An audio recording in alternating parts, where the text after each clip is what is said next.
Hi guys, and welcome back to Mr. Moo's Models. This is going to be a little review of a kit that I'm going to be building for one of the Flooring Models group builds this year. On the forum and the website for Flooring Models, one of the themes for this year is called French Fancies. Basically it is any subject so long as either French in origin or wearing French markings. So I'm going to be a little bit out of the ballpark here and go for something a little bit different. This is a kit that I'm going to be building. It is the Amodel Bombadier CL 415 water bomber in the French Sécurité Civile markings. Now, I've had a quick look on YouTube and I can't find a review of this kit, so I thought I'd do a bit of an inbox review. I did say in my introduction video that for the channel that I probably wasn't going to do that many reviews or any at all for that matter, but I think if it's a subject or a kit that isn't widely available on YouTube, then I think it's something worthwhile opening the box, having a look at the sprues, and sort of just giving you my thoughts on it. So there may be a few other reviews from the stash coming up in the future, but I'm certainly not going to be doing reviews of kits that have been reviewed by other YouTubers or on websites that are easily available. So you won't be seeing any mainstream, well, I'm not going to say mainstream kits, but you won't be seeing any sort of really recent releases or anything like that, because they're covered by other people and in much better detail or much better sort of way of doing it than I probably can do. So but I thought, you know, if it's not out there and it's something a bit different, why not give it a go? So I'm going to pop the camera down onto the bench, and we will take it from there. We'll crack open the box, have a look through the instructions, the decals, the sprues, and sort of take from there, guys. So guys, let me just move my cup of tea out of the way. Actually, this is quite a good thing. This kit actually came from Mike Jolly's Facebook group, Models Kits for Less. It's quite a good group to join. Basically, he will source you kits on demand as well as doing various offers. But if you're after something, you'll try and hunt it down, and it's relatively decent priced. So let's just move that out of the way as well. There we go. Right, so we've got some nice box art here. This looks like an actual photo, or maybe a rendition of a photo of an actual Bombadier CL 415 in action when Sécurité Civile models. So it's an Amodel kit. Its scale is 1 to 144 and the kit number is 1476. On the side of the kit we have some various other kits proposed by Amodel and their contact details. Amodel is a Polish company. On the end here we've just got, same again, saying it's an unassembled plastic model kit. On here we've got some blurb about the fact it's a plastic model kit, it's decal sheet included, 2 language instruction sheet, glue and paint are not included in the kit and must be purchased separately. May contain small part sharp edges and recommended for modelers of 14 and over, and wishes a pleasant time with their models.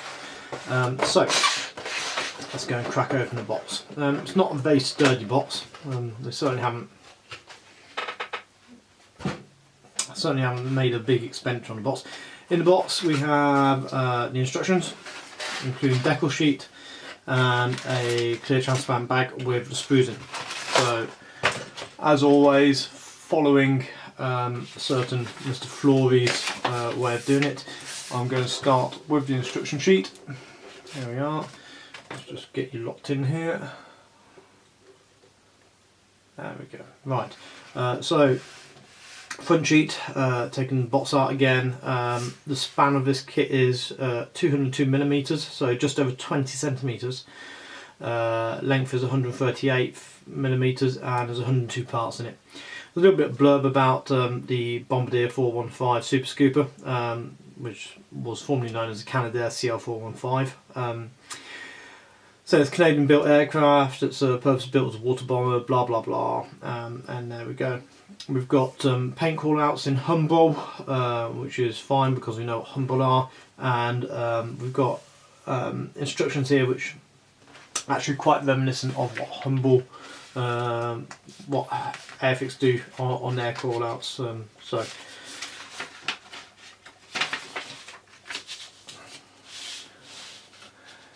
then we have sprue map here, showing the main sprues, the parts which aren't going to be used, and that's interesting. And yeah, the decals, and there's a little bit of photo etch as well.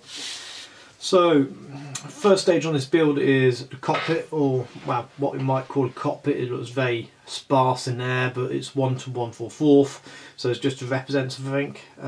We've got the nose wheel gear going in together here. Saying to drill out on the side there and put a clear part in for porthole, and same on the starboard side. And then we go with making the engine nacelles, getting them together.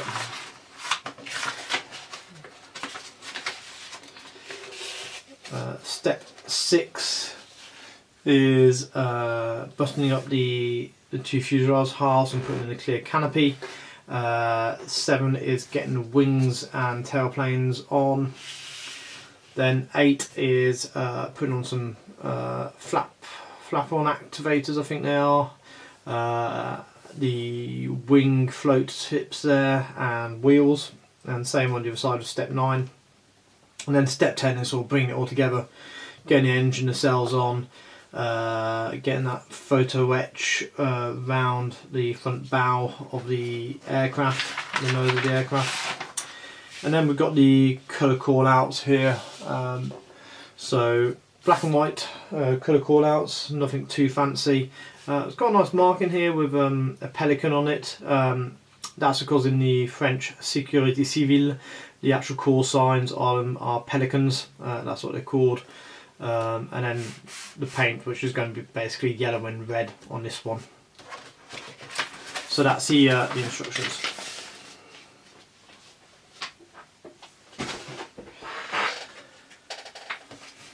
Right, decals. Let's just zoom in a little bit. There we go for the decals. I'll get to focus. There we go. So the decals here, it helps put them the right way up. Doesn't say who they're made by. I don't know if they are from Amodel or not. Let's try and just get a bit more light on here. There we go. They feel quite thin, not standing out too much.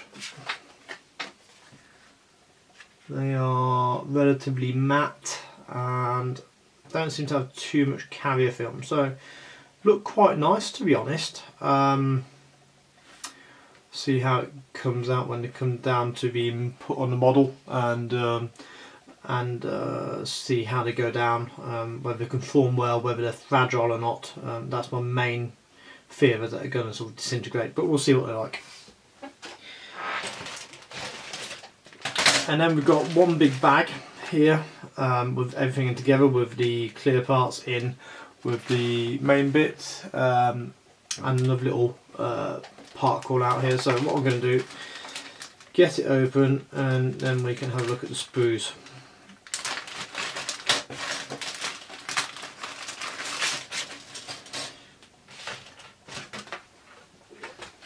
Now, Amodel is definitely a limited run company. They do some quite out there sort of kits, which is pretty cool, but I know they haven't got the best reputation for quality, if that makes sense. Right, let's start with the, there we go, let's start with the fuselage. Now, this is recessed detail on here, which I'm trying to catch in the light for you there. The plastic is not the best. It feels like there's a bit of a surface on it. There's some quite bad flash on the top there. Inside's got no details whatsoever, and looks like the mould was made with I don't know, God, doesn't look like it's machined properly. Maybe the machine was a little bit tired or something like that, because lots of burring, and the inside of this mould doesn't look quite so nice. But it has got recessed details, which is a good start. The only other kit that I know of the water bomb, the Canadair, the Bombardier, sorry, is Hella in a 72nd scale, and that is raised panel lines. This is a sprue here. Now, it's got some extra parts on here. These are the tails for I think the previous version of the Super Scooper, which was the Amodel CL 215, which was a piston engined aircraft and not a turboprop, and had some different tails and bits and bobs on it. But we're going to be using things like the cockpit floor here, the wheel wells here, I think. Yep, that's a wheel well. So once again, plastic is a little bit rough around the edges, to say the very least. Engravings here, you can see that they're really quite fine, and I don't think they don't feel that deep. Now, at this scale, you're probably not going to want anything with too deeper panel lines in it, but you do want panel lines which at least going to try and not get filled when you put a primer coat down, and which will take a wash. We've got two identical sprues here, so I'm not going to look at both of them. On this one we find the engine nacelles, tail planes, props, and other little bits and bobs, and yeah, that looks quite a nice sprue, to be honest. The tail plane's a bit rough, there's some flash, but the engine nacelles look quite nice here, up there. Prop there, the three-bladed prop's definitely got flash on it. The four-bladed prop's got flash on it as well, but as I say, it's a limited run kit, and it's nothing that a few swipes of a sanding stick isn't going to clean up. So the pilot seats are very, very basic, but at this scale I wouldn't really expect much else. But we have got yokes here, tiny little yokes, and a few other details. And to be honest, on that piston engine there for the previous version, actually looks half decent for the scale. It's not bad at all. This is the second sprue, exactly the same, and this one here has got flashes again, so we'll skip that. Now we've got this tiny little sprue here, and these are undercarriage doors, and I think nose cones for the engines. Nothing special, but looks alright. Last grey sprue that we've got is the wings here. Now, that looks quite rough.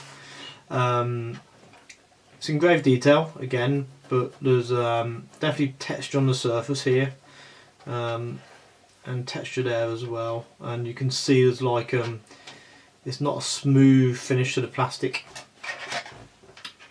And underneath, same again on these parts here. Now, because this is a limited run kit, that's one thing I did forget to mention, there's no locating pins anywhere, which might make it a little bit tricky, but I think with a kit where fit's going to be questionable, it might help not to have things which are going to block you into having them in a certain part. So you've got a bit of playroom, shall we say. You've got a bit of room to play around with, you can move things around. I don't think this is going to be a sort of kit where I'm going to be using Tamiya extra thin mainly for it, because I probably want something which is going to give me a bit of time to move around. So I think this is going to be a kit where one of the older glues, like the Tamiya white top, would be a good idea. Now, I'm just going to bring in the clear sprue. Now, here we go, and I'm bringing it in on here so we can kind of see it. Now, Zoom in a little bit more.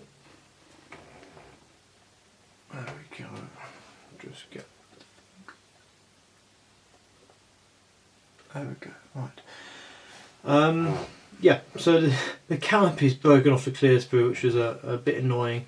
Thankfully, it doesn't seem to have scratched, and it will get a dip in clear anyway. And to be honest, it's actually quite transparent. I mean, you can certainly read through there. There's not too much distortion because they're all straight angled panes, so that's bonus.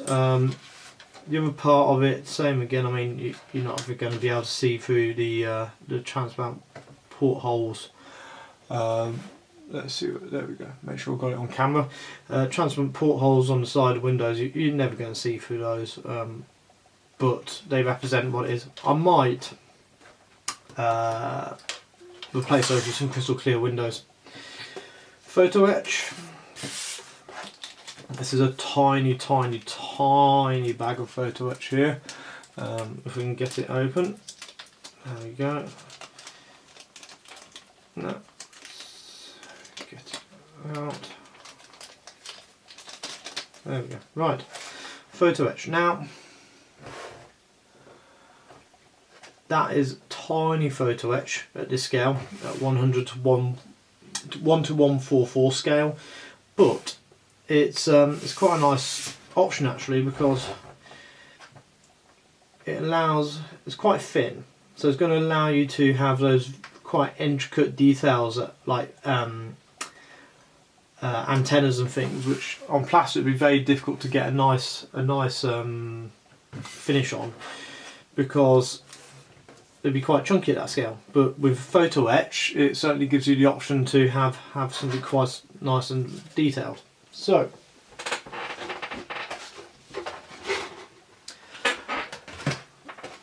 let's bring it back out. There we go.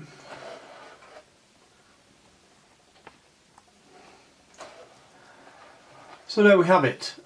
This is the Amodel Bombadier CL 415 in 1:144 scale. It's a quick inbox review. Yeah, it's okay. So what I'm going to do now is flip the camera back round and just give you my thoughts on the kit, and we'll take it from there.